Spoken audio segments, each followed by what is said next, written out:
One two.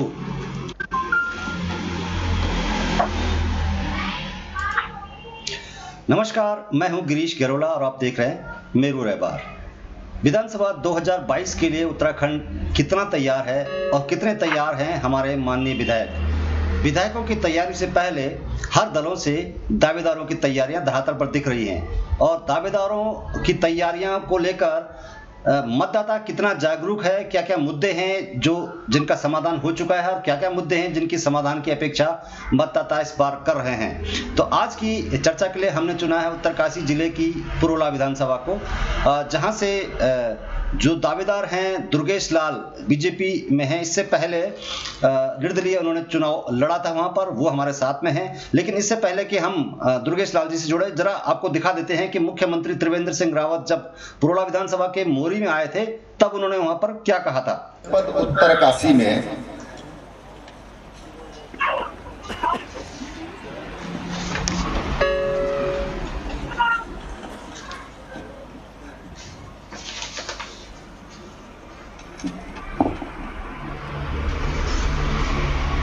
जो हमने अभी 100 से 150 दिन मनरेगा में किया है कि 150 दिन हम जो लोग मनरेगा में काम करते हैं उनको 150 दिन काम देंगे।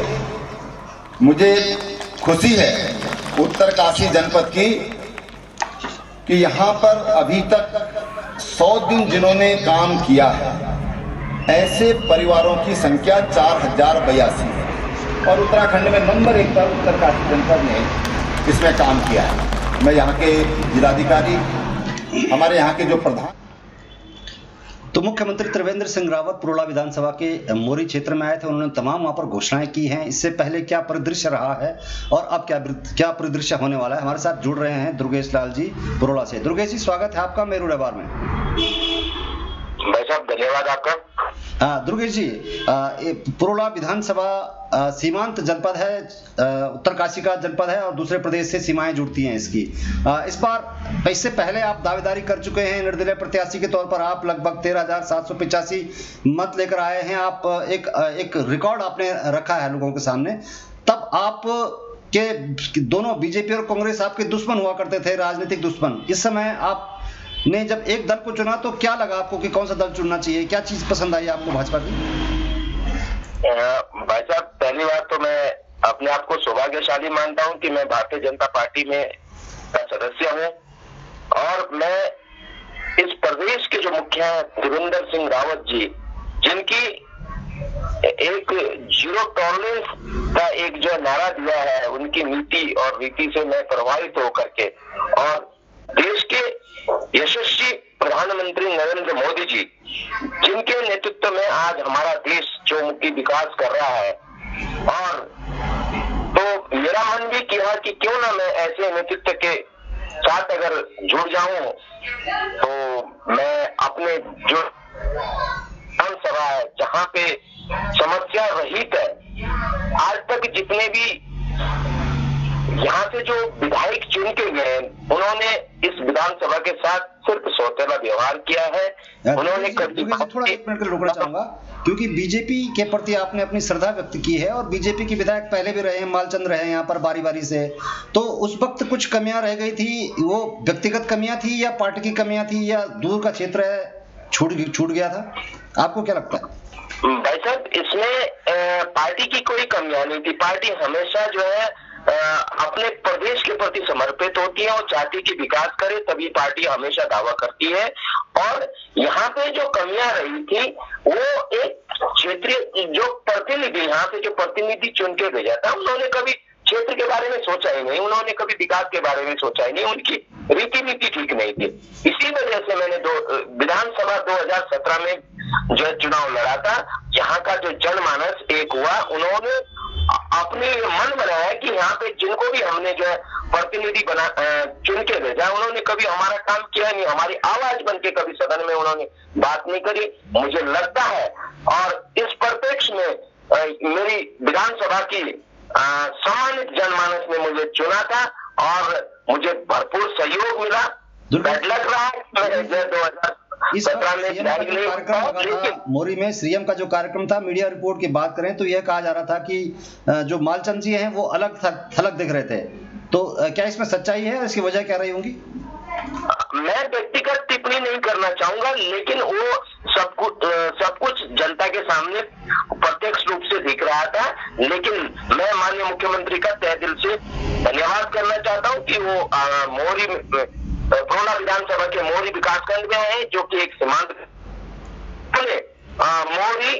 मोरी नहीं, पूरे विधानसभा को जो है एक सौगात के रूप में भी यहाँ पे तमाम विकास की योजनाओं की जो है लोकार्पण भी किया और घोषणाएं भी की, जिससे कि जो है यहाँ पूरी विधानसभा के जो आम जनमानस है वो सब उत्साहित है और सभी कार्यकर्ता भी उत्साहित। दुर्गेश जी, चुनाव से पहले टिकट के लिए सभी दावेदारी करते भी हैं और इसका उनका हक भी है। भाजपा की तरफ से भी कई दावेदारी कर रहे होंगे, तो ऐसे में आपको क्या लगता है कि आप प्रबल दावेदार हैं? ऐसा क्या लगता है आपको कि आपको टिकट दिया जा सकता है? ये देखिए, टिकट देना न देना वो अपर दायित्व के हाथ में, जो हमारी पार्टी का शीर्ष नेतृत्व है उनके हाथ में है। मैं तो सिर्फ एक पार्टी का सिपाही हूँ, मैं अपना काम कर रहा हूँ। हाँ, मुझे विश्वास है कि मेरे काम पे क्योंकि मैं पार्टी के लिए काम कर रहा हूँ, अपने क्षेत्र की आवाज बन करके अगर मुझे पार्टी मौका देती है तो श्योर मैं क्षेत्र के लिए एक क्षेत्र की आवाज बन करके काम करूंगा। और रही औरों की बात, लोगों का जो एक मौलिक अधिकार है वो अपने दावेदारी कर सकते हैं, लेकिन अंत में तो जो है वो डिसीजन जो पार्टी के पास है, जो पार्टी का विशिष्ट नेतृत्व डिसाइड करेगा वो सर्वोपरि होगा। आपको क्या लगता है, जब विधायक टिकट क्लियर हो जाता है, विधायक जीत जाता है, कितना समय लगता है उसे अपनी छाप छोड़ने में विधानसभा में? यदि आप जीत जाते हैं, आप भी की एक अभिलाषा होगी कि आप एक छाप छोड़ेंगे, कितना समय मांगते हैं आप अपनी जनता से कि इतने समय में आप एक छाप छोड़ जाएंगे एज ए विधायक? भाई साहब, छाप छोड़ने के लिए कोई किसी के पास जादू की छड़ी नहीं है, कोई जाके जादू की छड़ी घुमाए और जाके छाप छोड़ दें। क्योंकि आपका जो उद्देश्य है, आपका ऑब्जेक्टिव क्लियर होना चाहिए कि आपको करना क्या है जी। मुझे ये डिसाइड नहीं करना चाहिए कि सबसे पहले मैं कमीशन अपनी डिसाइड कर लूं कि मुझे कितना % कमीशन मिलेगा। मुझे ये करना चाहिए कि मेरे क्षेत्र की जो आम जो जनहित की समस्या है उनको लेकर के सदन में उठाऊं। लोगों की यहाँ पे शिक्षा की प्रॉब्लम है, स्वास्थ्य की प्रॉब्लम है, ट्रांसपोर्टेशन की प्रॉब्लम है, नेटवर्किंग की प्रॉब्लम है। हमारा जी, मैं थोड़ा रोकना चाहूंगा आपको, ये कहना चाह रहा हूँ क्योंकि स्वास्थ्य, शिक्षा, रोजगार पूरे प्रदेश की समस्याएं हैं। हम किस तरह से डिफरेंशिएट करेंगे कि पुरोला विधानसभा जो एक सीमांत इलाका है उसमें कुछ स्पेसिफाइड कुछ प्रॉब्लम्स हैं जो और नहीं कर पाए, आप कर सकते हैं? देखिए, अगर पार्टी मुझे मौका देती है तो मैं श्योर मैं जो अपने क्षेत्र की आवाज बन करके मैं लोगों के लिए पूर्ण तरह से समर्पित हूँ और श्योर मैं काम करूंगा। नहीं, ऐसे कौन कौन से बिंदु हैं जिनको अभी लोगों ने छुआ नहीं है और लोग नाराजगी प्रकट करते हैं? सुदूर का इलाका है, बहुत बड़ा इलाका, काफी ज्यादा जाना पड़ता है। जो मुद्दे लोग छू नहीं पाए, लोगों के मन में है, लोग चाहते हैं कि सब होना चाहिए, लेकिन जो विधायक अब तक रहे हैं वो छू नहीं पाए। ऐसी क्या समस्या आती है आपको? क्षेत्र के सारे ऐसे बिंदु हैं जो यहाँ के विधायकों ने आज तक उनके तरफ मुड़ के भी नहीं देखा। सिर्फ लोगों ने होटल में बैठ करके अपने कमीशन डिसाइड कर लिए और कुछ नहीं किया है। तो मान्यवर क्या है, स्पेसिफाइड करेंगे जरा, कौन से इलाके में क्या चीज होना चाहिए था? हमारे आज भी आजादी के 70 साल हो गए हैं। आजादी के बाद आज भी हम लोग जो है कई गांव ऐसे हैं जहाँ पे सड़कें नहीं है। हमारा क्षेत्र वर्ल्ड लाइफ, एक क्षेत्र पूरा वर्ल्ड लाइफ सेंचुरी एरिया में रहता है। 20 किलोमीटर जो है लोगों को पैदल जाना पड़ता है। अगर वहां पे कोई ऐसी घटनाएं हो जाती है, डिलीवरी केस आते हैं या कोई इंसिडेंट होते हैं या एक्सीडेंट होता है, तो लोगों को जो है जब तक उनको जो है रोड स्थल पे लाते हैं तब तक उनके जो है रास्ते में ही दम तोड़ देते हैं। तो ये तमाम ऐसे जो है ज्वलनशील मुद्दे हैं जिनको कभी इन्होंने मुड़ के भी नहीं देखा है। जी, जो वर्तमान विधायक हैं राजकुमार जी, कितना कुछ कर पाए हैं एज ए विधायक वहां के क्षेत्र के लिए? देखिए, मुझे तो आज तक कभी क्षेत्र में भी नहीं दिखे। मुझे तो मोरी जो विकास करने इसके साथ एक सौतेला व्यवहार किया है और इस तरीके से पूरे जो प्रोला विधानसभा में आज तक उनकी बड़ी बड़ी घोषणाएं हुई थी, बड़ी बड़ी उन्होंने वादे किए थे, लेकिन वो सारे वादे जो है खोखले निकले। उन्होंने जो है ITI खोलने की बात करी थी, मेडिकल कॉलेज खोलने की बात करी थी, लोगों को जो झूठ पे झूठ बोला, लेकिन आज तक उन्होंने जो है मेडिकल कॉलेज से दूर की बात नहीं। कभी उन्होंने जो है मेडिकल कॉलेज के बारे में कभी माननीय मुख्यमंत्री को जो है एक अपना एक लेटर तक ज्ञापन तक नहीं दिया है। दुर्गेश जी, विधायक बनने से पहले की बात और विधायक बनने के बाद में एकदम से परिवर्तन हो जाता है। लोग घेर लेते हैं, आपके घरों तक, आपके बेडरूम तक चले जाते हैं, आपको हर समय उनको साथ देना पड़ता है। ऐसी क्या चीजें, मैं वही आपसे एक इस तरह से कार्यक्रम किस तरह से बनाएंगे आप कि यहाँ से आप शुरू करेंगे, क्योंकि इतनी सारी समस्याएं क्षेत्र में आपने बताई हैं और जिस तरह से बीहड़ इलाका है, काफी सुदूर का इलाका है, इतनी सारी समस्याएं एक साथ तो पकड़ी नहीं जा सकती, लेकिन अगर आप पकड़ना शुरू करेंगे समस्याओं को, एक तरफ से सुलझाने की कोशिश करना शुरू करेंगे, तो कहां से पकड़ना शुरू करेंगे? स्वास्थ्य पकड़ेंगे, स्कूल पकड़ेंगे, सड़क पकड़ेंगे, ताकि लोगों को लगे कि काम की शुरुआत हो रही है। भले ही आपने कहा कि छड़ी नहीं होती है, समय लगता है, लेकिन शुरुआत के लिए तो कुछ ना कुछ पकड़ना पड़ेगा, ताकि लोगों को विश्वास हो कि ये जो आए हैं इनकी कार्यशैली में कुछ हटकर है।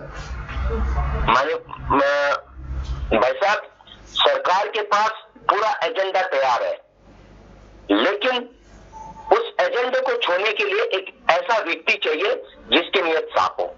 मेरे पास सबसे पहले जो प्राथमिकता है वो है यहाँ का स्वास्थ्य। आज भी प्रोला हॉस्पिटल एक जो है रेफर हॉस्पिटल बन के रहा है। मोरी में हॉस्पिटल है, वहां पे जो है स्पेशलिस्ट डॉक्टर नहीं है। सिमिलरली मेरी पूरी विधानसभा की बात कर रहा हूँ, बरियार जैसे क्षेत्र है जहाँ पे आज भी जो है नेटवर्क और ट्रांसपोर्टेशन से कोसों दूर है।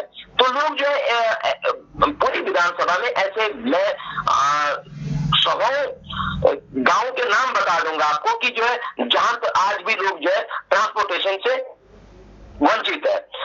ये सब कुछ सरकार की गलती नहीं है, ये गलती है यहाँ का जो क्षेत्रीय विधायक बना के जिसको हमने नेता चुना है, उसने कभी कभी पीछे मुड़ के नहीं देखा है। वो सिर्फ वोट के वक्त आते हैं और काम करके चले जाते हैं। उसके बाद वो ऑटो में बैठ के जो अपनी डिसाइड करते हैं कि मेरा कितना होगा, उसका कितना होगा। दुर्गेश जी, ये तो आपने जो कुछ समस्याओं की तरफ ध्यान दिलाया, सरकार अपने स्तर से इसको करेंगी, आप विधायक बनेंगे या कोई और विधायक बनेगा, लेकिन कुछ ऐसी चीजें हैं जिससे आपकी विधानसभा में रेवेन्यू जनरेट किया जा सके, जैसे जड़ी बूटियां वहां पर हैं, फल हैं, कैश क्रॉप्स होती हैं। आपके मन में कुछ ऐसी कल्पना है, ऐसा कुछ प्लानिंग है आपकी कि इनको इस तरह से सुधारीकरण किया जाए कि रेवेन्यू वही स्थानीय में आर्थिक स्थिति में लोगों की सुधार हो सके? बिल्कुल है, रेवेन्यू जनरेट किया जा सकता है। अगर आपको मैं बताना चाहूंगा तो बड़े गर्व के साथ मैं इस बात को कह सकता हूं, हमारे क्षेत्र में टूरिस्ट डेस्टिनेशन है जो कि केदार कांटा हो गया, हल्की दोन हो गया। इस बार आपको जो टूरिस्ट की तरफ से जो है 70 लाख जो है रेवेन्यू के रूप में दिया गया। जब ये दुर्गेश जी, इसी केदार कांठा और जो यहाँ पर एडवेंचर टूरिज्म के प्लेसेस हैं, जब मैं इन लोगों से मिला था तो इन लोगों ने साफ कहा था कि इस विधानसभा में इस एडवेंचर टूरिज्म को डेवलप करने के लिए किसी भी सरकार की कोई योगदान नहीं है, बल्कि स्थानीय जो युवा हैं उन लोगों के अपने प्रयास हैं, जिसकी वजह से लोग टूरिस्ट वहां आ रहे हैं। उनका अपना व्यवहार है, अपनी ट्रेनिंग है, अपना समर्पण है, जिसकी वजह से ये सब कुछ आ रहा है। इसलिए मैं आपसे पूछा था कि ऐसे कुछ और चीजें भी हैं जिसकी वजह से सरकार का मुंह देखे बगैर स्थानीय लोगों को हल्का सा पुशअप मिले तो वो अपना आर्थिकी को बढ़ा सकते हैं। ऑब्वियसली मैं अप्रिशिएट करता हूं उन नवयुवकों को जो अपना प्रयास कर रहे हैं, और ऐसा भी नहीं है कि सरकार प्रयास नहीं करी। सरकार ने जो है आपने जो है टूरिस्ट डेस्टिनेशन जो है घोषणा करी है, और हमारे जो केदार कांटा है, ये केदार कांटा हो गया और हल्कीदून हो गया, चांगशील हो गया, बहुत सारे ऐसे हमारे जो है ग्रेट प्लेसेस है। मुझे लगता है कि अगर इसको थोड़ा सा और पुशअप मिले तो यहाँ पे जो बहुत सारी ऐसी अपार संभावनाएं हैं। जड़ी बूटी क्षेत्र है, अगर यहाँ पे जड़ी बूटी का अनुसंधान केंद्र अगर खुल जाता है तो हमारे क्षेत्र के लिए, और बागवानी के क्षेत्र में हमारा जो क्षेत्र है विकास कर रहा है। अगर बागवानी के क्षेत्र में या एक बागवानी अनुसंधान अगर हमारे क्षेत्र क्षेत्र में अगर खुल जाता है तो मुझे लगता है कि यहाँ क्षेत्र के लोगों को बहुत ही एक जो है सजीवनी के रूप में लोगों को जो सौगात मिलेगी। दुर्गेश जी, जो आप जो बातें बता रहे हैं, क्या एक विधायक बनना पर्याप्त है इसके लिए, या सरकार में शामिल होना भी जरूरी है, या मंत्रिपरिषद का ध्यान होना जरूरी है, या मुख्यमंत्री का ध्यान जरूरी होता है? भाग्य पे डिसाइडेड है। ये जरूरी नहीं है कि सिर्फ आपको मंत्री बने तभी कुछ हो सकता है। अगर आप ये आपका एटीट्यूड सही है, आपका विचारधारा सही है, आपका जो दृष्टिकोण सही है कि मुझे अपने क्षेत्र की जो समस्या दिखती, तो उसके लिए मुझे लगता है कि अगर आप विधायक भी बनते हैं, आपका जो आपकी विचारधारा है, आप कुछ करना चाहते हैं, तो डेफिनेटली पॉसिबल है। क्षेत्र का जो विधायक होता है अपने क्षेत्र में एक सर्वोपरि होता है, उसके हाथ में सारी चीजें। अगर ये बातें हमने इसलिए कही हैं दुर्गेश जी, क्योंकि जो वर्तमान विधायक हैं राजकुमार जी, उनका ये कहना है कि वो अपनी बातों को इसलिए पूरा नहीं कर पा रहे हैं क्योंकि सरकार उनका साथ नहीं दे रही है, वो केवल विधायक मात्र बनकर रह गए हैं, सरकार का कोई सहयोग नहीं मिल रहा है, ये उन्होंने कहा था। ये बिल्कुल गलत है, बिल्कुल सरासर गलत है। अगर आप अपने ऊपर से बला डालनी है तो आप सिर्फ इतनी बात कह के अपने ऊपर से पाला जान सकते हो। अगर आप क्षेत्र ये जनता के बीच में जब आप आते हैं तो आप ये वादों के साथ आते हैं कि आप मुझे विधायक आपकी सुख दुख में साथ रहूंगा, तो आप लास्ट में अगर ऐसी इस तरीके से अपना पल्ला झाड़ते हो तो ये गलत है, ऐसा नहीं। देखिए दुर्गेश जी, आप चुनाव लड़ने से पहले दिल्ली में काम कर रहे थे, पिछले दफे जब आप आए थे, आप जॉब छोड़ करके आए थे, उसके बाद एक लंबा समय हो गया है, तो ये सब परिस्थितियों से जूझते हुए आप पब्लिक के बीच में हैं, किस तरह से मैनेज कर लेते हैं? मैं अपने आप को सौभाग्यशाली मानता हूं कि मुझे यहाँ पे अपने इस क्षेत्र में लोगों के बीच में रहने का मौका मिला है। दिल्ली में रहता था, अपना व्यवसाय करता था, लेकिन मैं आज के डेट में मुझे लगता है कि मेरे जो क्षेत्र की जो जनमानस है उनका मेरे ऊपर आशीर्वाद है, और मुझे लगता है कि आने वाले 2022 में ये आशीर्वाद पूर्ण होगा और मैं क्षेत्र की प्रॉपर तरीके से जन सेवा करूंगा। एक यमुना घाटी को जिला बनाने की बात भी पहले से आई थी, हालांकि अभी दबी पड़ी है, लेकिन उसको लेकर के भी एक और विवाद सामने आया था, जिसमें कहा जा रहा था कि बड़कोट इसकी जिला मुख्यालय बनेगा, पुरोला बनेगा। तो आपको क्या लगता है कि किस वजह से कहाँ बनना चाहिए? मैं इस पे कोई स्पेसिफिक जगह नहीं है। हमारी यमुना घाटी में कहीं भी अगर जिला बन जाए, अगर पुरोला जिला बन जाए, बड़कोट जिला बन जाए, नौगांव जिला बन जाता है, हमारे क्षेत्र के लिए एक बहुत महत्वपूर्ण बात होगी। लेकिन जिला बनता है तो लगता है कि हमारे लोगों में एक नई सौगात के और लोगों से उससे बहुत सारी विकास की जोर भी खुलेगी। दुर्गेश जी बच्चे, हाँ, मैं कह रहा था कि राज्य बनने के बाद उत्तर प्रदेश के समय में जो स्थिति थी पुरोला की विधानसभा की, और राज्य बनने के 20 साल बाद कहाँ लगा आपको कि कुछ परिवर्तन हुआ है? कुछ परिवर्तन हुआ है, नहीं हुआ है, या क्या स्थिति, किस तरह देखते हैं आप उसको? बरकालाल ज्वाइंटा जी के निधन होने के बाद मुझे लगता है कि जो भी विधायक बना उन्होंने इस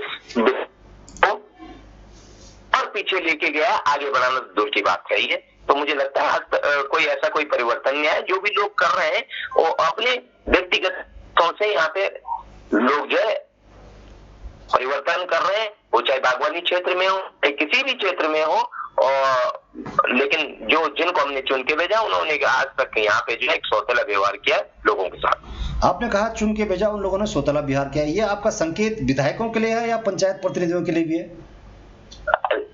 सर, जिनको हम विधायक बना के भेजते हैं उनके पास एक विधायिका है, उनके पास पावर है, वो कानून बनाते हैं, लेकिन जब वो अपर लेवल पे नहीं काम करेंगे तो नीचे वाला क्या काम करेगा? तो सबसे पहले तो मुखिया आपका ठीक होना चाहिए। चलिए, आपने कहा कि विधानसभा में जो जाता है वो महत्वपूर्ण है, और एक वही प्रतिनिधि है जो कि अपनी विधानसभा को विकास के पैमाने पर आगे ला सकता है। तो आज हमारे साथ दुर्गेश लाल जी जुड़े थे, जो पिछली बार निर्दलीय वहाँ चुनाव लड़े हैं और एक अच्छा मास पर उन्होंने वहाँ पर कमांड किया है और इस बार बीजेपी में शामिल हैं और बीजेपी से टिकट के दावेदार भी हैं प्रबल। हालांकि इससे बीजेपी में अन्य दावेदार भी होंगे और हमने आज दुर्गेश लाल जी से जाना कि वो उनकी क्या महत्वाकांक्षाएं हैं, क्या क्षेत्र के प्रति समर्पण भाव है और किस उद्देश्य को साथ लेकर के वो पुरोड़ा को आगे ले जाने की बात करते हैं।